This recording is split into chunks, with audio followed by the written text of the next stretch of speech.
사랑하는 동대문 성결교회 성도 여러분 반갑습니다. 동대문 성결교회 말씀 묵상 인사이트 마라세 114번째 영상으로 여러분들께 인사드립니다. 잘 지내고 계시죠? 오늘은 또 비 소식이 있네요. 봄비죠. 우리 또 비 오고 나서 더 싱그럽게 변하는 계절을 또 만끽하는 여러분들 되면 좋겠습니다. 오늘은 4월 9일자 말씀 같이 볼 건데요. 본문은 시편 92편 1절에서 15절 말씀입니다. 시편의 말씀이고요. 오늘 본문에 보면 1절에서 이런 표현을 시편의 저자가 하고 있어요. 지극히 높으신 분이여 여호와께 감사하고 주의 이름을 찬양하는 것이 좋습니다. 아침에는 주의 사랑을 밤에는 주의 신실하심을 알리는 것이 좋습니다. 열 줄 현악기와 수금과 하프의 선율에 맞춰 하는 것이 좋습니다. 라고 하면서 여호와 하나님을 찬양하고 있습니다. 아주 아름다운 선율이고 아름다운 찬양의 시죠. 그런데 뒤에 이제 넘어가면서부터 이런 말씀이 있어요. 6절 한번 볼게요. 우둔한 사람은 알지 못하고 어리석은 사람은 깨닫지 못합니다라고 이야기하면서 여호와 하나님의 위대하심, 여호와 하나님을 찬양해야 할 어떤 그 이유들, 근거들에 대해서 우둔한 사람은 알지 못하고 어리석은 사람은 깨닫지 못합니다라고 이야기합니다. 그러면서 악인들은 잡초처럼 도단하고 그리고 번성하고 있다라는 이야기를 하고 있죠. 그러면서 이제 좀 재미있는 구절이 있는데요. 9절 이후입니다. 여호와여 참으로 주의 적들이 멸망할 것입니다. 이렇게 이야기합니다. 그러니까 여기에서는 이제 앞에서는 여호와를 찬양하면서 여호와의 이름에 대해서 이제 영광을 돌리는데 이제 주님을 찬양하지 않는 그 대상들을 우둔한 사람들 그리고 어리석은 사람들로 표현하면서 나중에는 주의 적들에 대한 이야기로 넘어가고 있습니다.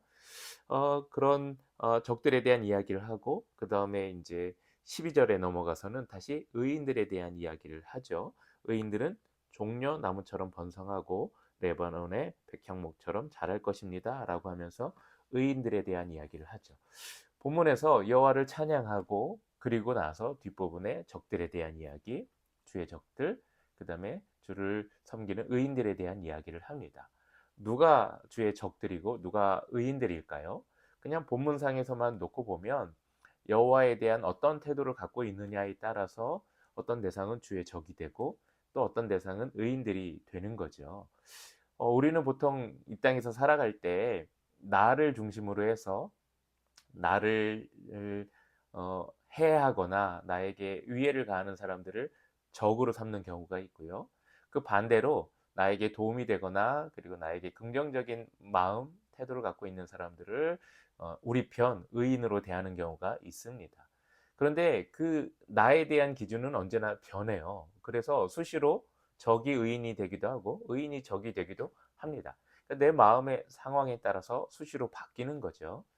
그런데 여호와 하나님에 대해서는 우리는 일관된 태도를 가질 수가 있어요. 하나님은 전능하신 신이기 때문에 그렇죠. 하나님에 대한 태도가 이제 우리의 표현으로 일관되게 유지되면 우리는 하나님의 관점에서 볼 때 의인의 모습으로 하나님이 인정해 주시는 거죠.